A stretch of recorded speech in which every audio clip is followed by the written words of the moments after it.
Ki Pulit ke East Khasi Hills ha kasan terik nailor arajar arpusan ki layop kurup esan teli ki sulai airsoft gun kawi kali Scorpio bat ru ki artli ki kali bekentup kawi kali Audi bat kawi kali Innova kemat ka kerdap jang Secretariat.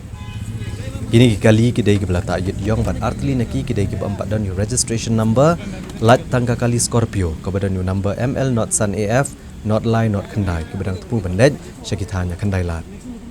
Ki Pulit kelayok ban-bat ikini kali najan ke Secretariat ha kepor lai beje ia janmiat hadin badan kejing ujor ki patba na kejing yat bahaya asura.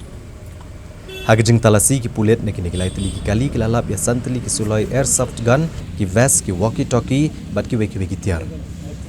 Kani kali balalap ki suloi kedai ka jong u Meban Snaitang u belakran ciklat patah kubor bat bu jingkeli ke sorkar bahalor kato kadan MKAN ke sorkar ban kurup ya ki suloi airsoft gun.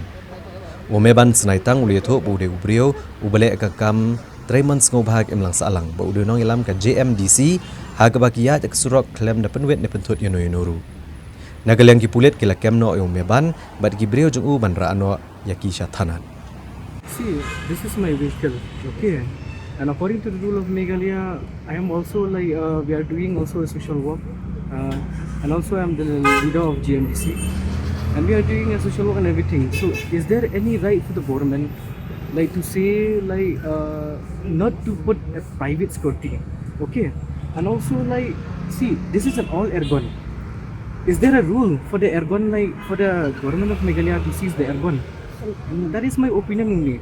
We don't disturb the public. We don't disturb anyone only. And that is my own opinion only. Let the public decide only for that, and let the public opinion only for this. Thank you. Well,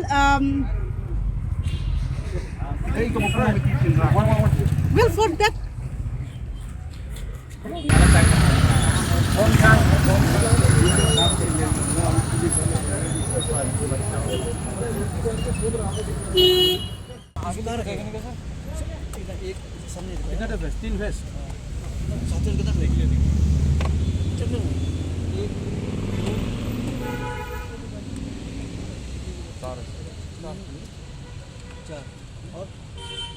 अब गाड़ी को बोर्ड भी आ गया हां अबे स्पीड कर गाड़ी बोर्ड पे